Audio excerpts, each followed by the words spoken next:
पीक विमा संदर्भात सर्व शेतकरी बांधवांसाठी आनंदाची बातमी आहे. तर आज शुक्रवार पीक विमा खात्यामध्ये 17,500 रुपये जे की जमा होण्यास सुरुवात. तुम्हाला पैसे आले नसतील तर हा व्हिडिओ तुम्ही शेवटपर्यंत बघा. SMS देखील इथं येत आहे. ज्यांना कोणाला पैसे आले नसतील तर हा व्हिडिओ तुम्ही शेवटपर्यंत बघा.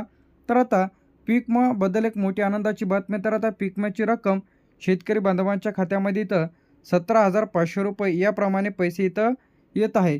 असं नाही की सर्व जिल्ह्यांमध्ये पैसे एकदाच येत आहे. टप्प्याटप्प्याने पैसे इथं जमा होत आहे. अतिवृष्टी, दुष्काळ, पूर, गारपीट, कीडरोग, प्रादुर्भाव यामुळे बाधित झालेले जे की पीक आहेत, तर यांसाठी पीक विमा मंजूर होऊन आता या जिल्ह्यांमध्ये, या तालुक्यांमध्ये आणि जे की यामध्ये जिल्हा, पिकाचा प्रकार, टक्केवारी आणि पीक विमा भरलेले जे की शेतकरी आहेत, तर अशांना हे त्यांच्या कॅटेगरीनुसार पीक विमा इथं जमा होत आहे. तर आता यामध्ये जे काही पीक विमा वाटप जे काही सुरू झालेलं आहे आणि त्याचप्रमाणे निधी, तर यामध्ये अकोल्यामध्ये 185 कोटी वाटप इथं सुरू झालेलं आहे. त्यानंतर अमरावतीमध्ये 210 कोटी वाटप सुरू झालेलं आहे. तर यामध्ये पेंडिंग जिल्हेसुद्धा आपण पाहणार आहे, कोणकोणते जिल्हे पेंडिंग आहे. वाशिममध्ये 165 कोटी वाटप इथं सुरू झालेलं आहे. आता यामध्ये ई-पीक पाहणी केलेले जे काही शेतकरी बांधव आहे, त्याचप्रमाणे क्रॉप इन्शुरन्स तुम्ही 72 तासाच्या तक्रार केलेली होती, तर अशांचं ज्यांचं पंचनाम्याच्या यादीमध्ये नाव आहे तर अशांना मिळत आहे. यवतमाळमध्ये 240 कोटी वाटप सुरू झालेलं आहे.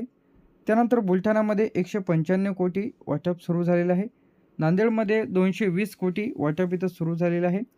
लातूरमध्ये 175 कोटी वाटप इथं सुरू झालेलं आहे. परभणीमध्ये 160 कोटी वाटप इथं सुरू झालेलं आहे. अकोला, अमरावती, वाशिम, यवतमाळ, बुलढाणा, नांदेड, लातूर, परभणी तर एकूण 8 जिल्हे आपण बघितलेले आहेत. तर 8 जिल्ह्यांमध्ये पैसे इथं जमा होण्यास सुरुवात झालेली आहे. यानंतर इथे आपलं परभणीमध्ये 160 कोटी रुपये वाटपास सुरुवात झालेली आहे. जालन्यामध्ये 145 कोटी रुपये वाटपास सुरुवात झालेली आहे. बीडमध्ये 230 कोटी वाटपास सुरुवात झालेली आहे. उस्मानाबादमध्ये 150 कोटी वाटपास सुरुवात झालेली आहे. आता नागपूरमध्ये 120 कोटी प्रक्रिया सुरू आहे. काय प्रक्रिया सुरू आहे? तर आता लवकरच या जिल्ह्यांमध्ये पैसे जमा केले जाईल. तर आता प्रक्रिया सुरू जे काही जिल्हे आहेत, तर या जिल्ह्यांमध्ये टाईम लागणार आहे. यानंतर इथं आपलं चंद्रपूरमध्ये 110 कोटी रुपये या जिल्ह्यांमध्ये सुद्धा प्रक्रिया सुरू आहे. गडचिरोलीमध्ये 95 कोटी हे जिल्हेसुद्धा प्रक्रिया सुरू आहे. तर एकूण 3 जिल्हे आहे जे की प्रक्रिया इथं सुरू होत आहे. यानंतर इथे आपलं सोलापूरमध्ये 180 कोटी जे की वाटप इथं सुरू झालेले आहे. पुणेमध्ये 105 कोटी प्रक्रिया सुरू आहे.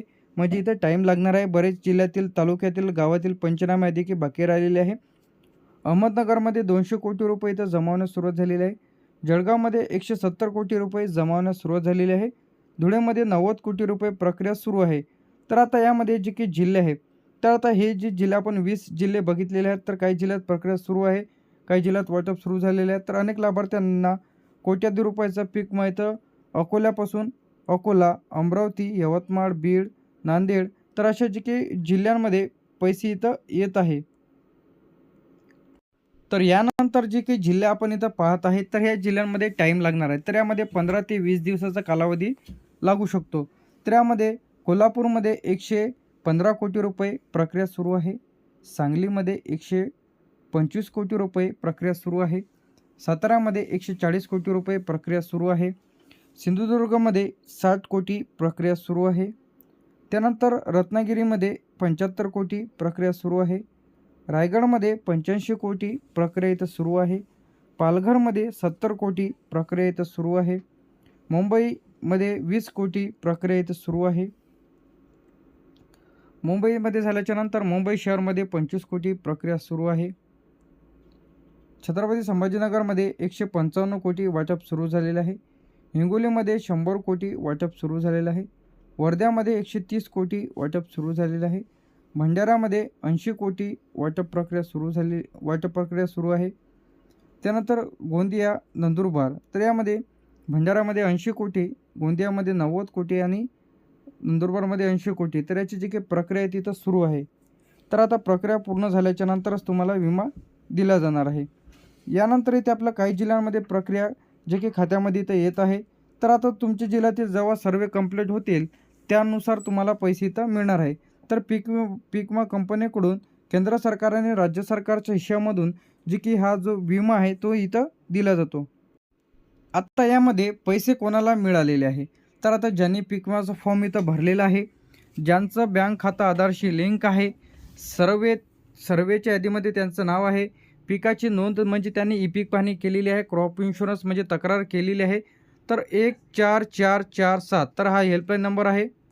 तर आता बरेच जणांचे पैसे का येत नाही, तर तो कोणत्या कारणामुळे येत नाही, तर बरेच जणांचं बँक पासबुकला आधार लिंक नसते, बँक खाते चुकीचे दिलेले असते, ई पीक पाहणी केलेली राहत नाही, पीक विमा अर्ज अपूर्ण राहतो, सर्वे तुमचे जे म्हणजे तुमच्या शेतामध्ये सर्वे अनकम्प्लीट राहते, तुमच्या जे शेतामधील सर्वे इथं होत नाही, त्यामुळे तुमचा जो काही पीक विमा आहे ते अडकला जाऊ शकतो.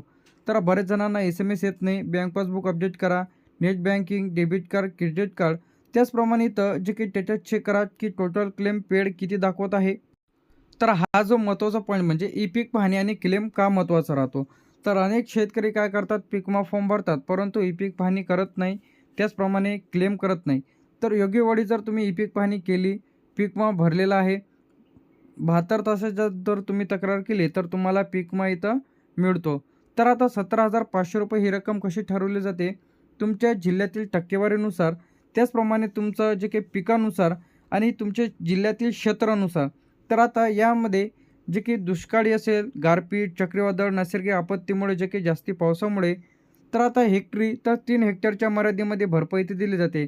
तर काहींना 15,000 ते 20,000 पर्यंत, तर काहींना 17,500 पर्यंत भरपाई इथं दिली जाते. तर सर्व जिल्ह्यात एकाच वेळी पैसे इथं मिळत नाही. टप्प्याटप्प्याद्वारे जे काही आधार लिंक बँक खात्यामध्ये पैसे इथं पाठवले जाते. तर आता यामध्ये ₹17,500 कशी ठरवली जाते? तर आता यामध्ये सोयाबीन, कापूस, भात, ज्वारी, बाजरी.